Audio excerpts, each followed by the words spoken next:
Hello friends, मेरा नाम जगविंदर है। चलिए इस वीडियो में हम सीखते हैं कि हम मल्टीपल हार्ड डिस्क के स्पेस को कंबाइन करके एक सिंगल वॉल्यूम कैसे क्रिएट कर सकते हैं। इसे विंडोज 7 में स्पैन्ड वॉल्यूम भी कहा जाता है।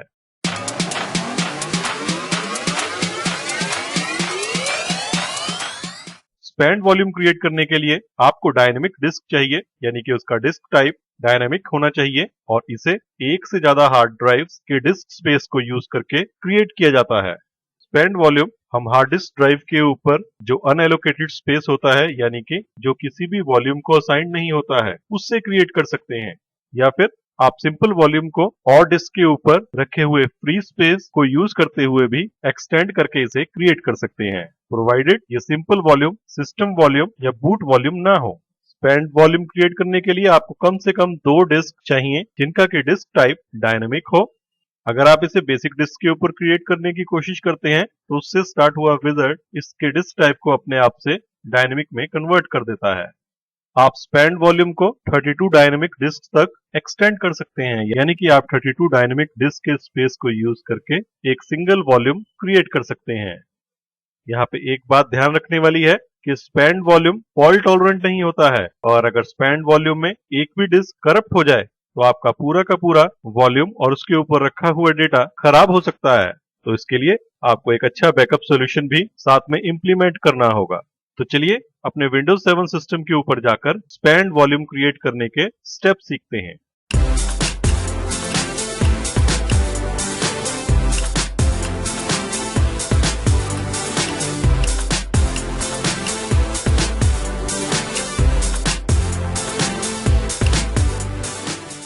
देखिए मैं अपने विंडोज 7 सिस्टम के ऊपर आ गया। यहाँ आने के बाद हमें डिस्क मैनेजमेंट यूटिलिटी को ओपन करना है।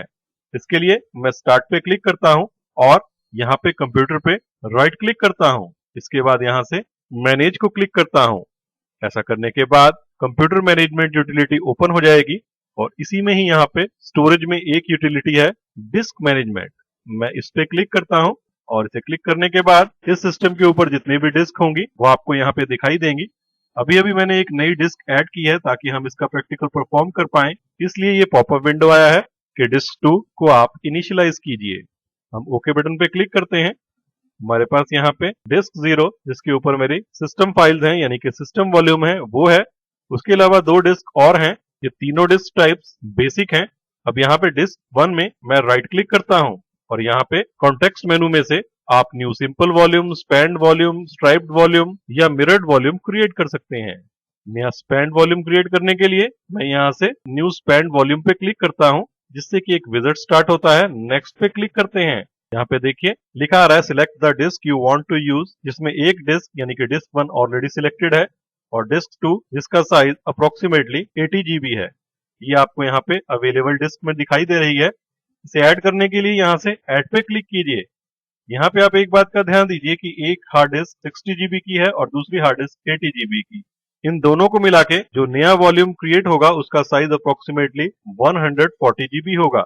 अगर आप इन डिस्क ड्राइव्स के ऊपर जो डिस्क स्पेस है उसे कुछ कम करना चाहते हो तो आप यहाँ से डिस्क को सिलेक्ट करके इसके साइज को चेंज कर सकते हैं। मान लीजिए आप यहाँ से 40 GB को इसे यूज करना चाहते हैं इस डिस्क पे, और दूसरी डिस्क 2 पे आप 20 GB को यूज करना चाहते हैं, या कुछ भी साइज जो आप चाहें तो उसे यहाँ पे इस तरीके से एंटर कर सकते हैं।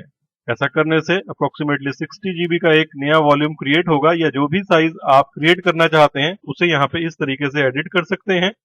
नेक्स्ट पे क्लिक कीजिए। इसे ड्राइव लेटर क्या असाइन किया जाएगा उसे आप यहाँ से सिलेक्ट कीजिए अपनी जरूरत के अनुसार। इस ड्रॉप डाउन लिस्ट में से अगर आप इसे एफ ड्राइव लेटर देना चाहते हैं तो इस तरीके से यहाँ पे सिलेक्ट कीजिए। नेक्स्ट पे क्लिक करते हैं, इसे फॉर्मेट करते हैं एनटीएफएस से नेक्स्ट और फिनिश।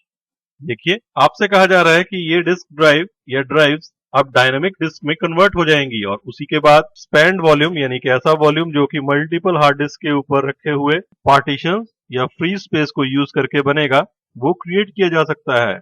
यहाँ पे अभी तीनों की तीनों डिस्क टाइप्स बेसिक हैं। इस प्रोसेस में आपको एक वार्निंग भी है कि इनके ऊपर रखे हुए ऑपरेटिंग सिस्टम्स को इसके बाद आप स्टार्ट नहीं कर पाएंगे एक्सेप्ट करंट बूट वॉल्यूम। अगर आप श्योर हो तो मेरे इन डिस्क के ऊपर कोई भी ऐसा ऑपरेटिंग सिस्टम नहीं है, इसलिए मैं यस पे क्लिक करता हूं और यहाँ पे देखिए स्पैन्ड वॉल्यूम क्रिएट हो गया है। इसका कलर भी थोड़ा चेंज हो गया है और दोनों डिस्क के ऊपर रखे हुए स्पेस को देखिए एफ ड्राइव लेटर असाइन हुआ है और इसका साइज यहाँ पे देखिए अप्रोक्सीमेटली 40 GB और ये अप्रोक्सीमेटली 20 GB। अब मैं यहाँ से आपको इस एफ वॉल्यूम को दिखाता हूँ। उसके लिए मैं एक्सप्लोरर को ओपन करता हूँ, कंप्यूटर पे जाता हूँ और यहाँ पे देखिए आपको एफ ड्राइव अप्रोक्सीमेटली 60 GB की दिखाई दे रही है। अब आपको या किसी भी यूजर को ये नहीं पता लगता है कि ये जो एफ वॉल्यूम है या कोई भी वॉल्यूम जो स्पैंड वॉल्यूम है वो मल्टीपल हार्ड डिस्क के ऊपर फैला हुआ है। तो यूजर के लिए ये प्रोसेस ट्रांसपेरेंट रहता है और अगर इन फ्यूचर भी कभी आपको इसके डिस्क स्पेस को इंक्रीज करने की या एक्सटेंड करने की जरूरत पड़ेगी तो आप यहाँ से इस वॉल्यूम को राइट क्लिक कीजिए और एक्सटेंड वॉल्यूम पे क्लिक कीजिए। विजर्ड स्टार्ट होता है, नेक्स्ट पे क्लिक कीजिए। डिस्क 1 पे जितना स्पेस अवेलेबल है वो यहाँ पे आपको दिखाई दे रहा है। अगर आप दूसरी डिस्क या कोई और डिस्क को यूज करना चाहते हैं उसे भी यहाँ पे आप ऐड कर सकते हैं और उसका साइज यहाँ से आप चेंज कर सकते हैं अपनी जरूरत के अनुसार। मान लीजिए यहाँ पे इस बार हम अगेन 40 GB को यूज करना चाहते हैं और दूसरे हार्ड डिस्क का फुल स्पेस जो बचा हुआ है 20 GB को यूज करेंगे। नेक्स्ट और फिनिश।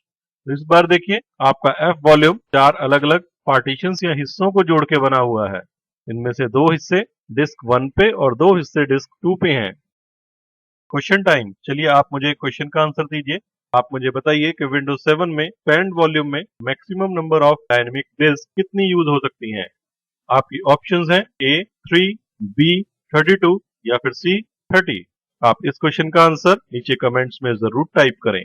अगर आपको वीडियो पसंद आया है तो आप लाइक बटन को प्रेस करना ना भूलें। नए और लेटेस्ट वीडियोस की इन्फॉर्मेशन अपने मेल बॉक्स में पाने के लिए चैनल पे सब्सक्राइब करें। तो इस वीडियो में हमने सीखा कि हम विंडोज 7 में स्पैंड वॉल्यूम कैसे क्रिएट कर सकते हैं। उम्मीद है आपको वीडियो पसंद आया होगा। Thanks for watching.